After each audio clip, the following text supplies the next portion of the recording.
40 anys després de la seva mort, la figura d'Ernesto Che Guevara és la més representada de la història.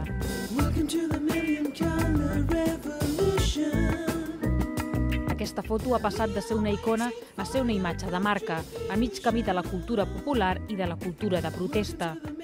La videoinstal·lació Che Guevara Netbook resumeix l'esperit de l'exposició Che, Revolució y Mercat.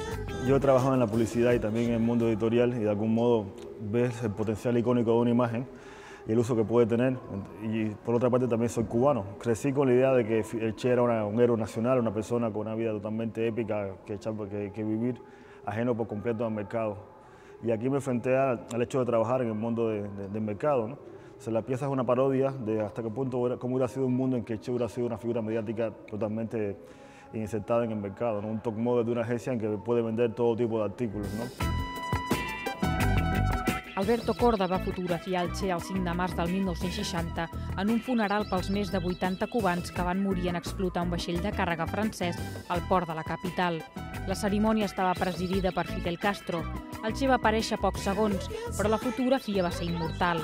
Va ser Gian Giacomo Feltrinelli, un intel·lectual i editor italià, que després de ser obsequiat per Korda amb 2 còpies de la imatge, en va veure el seu potencial. Començava la llegenda.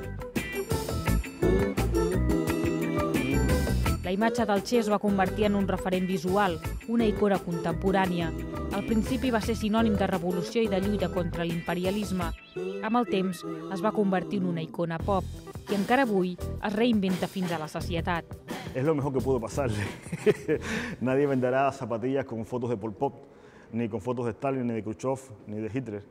El Che no es que venda solamente artículos, sino vende una idea de las cosas que ya no tienen que ver ni siquiera con lo que él dijo que era la vida, y pocos saben qué fue lo que dijo realmente el Che.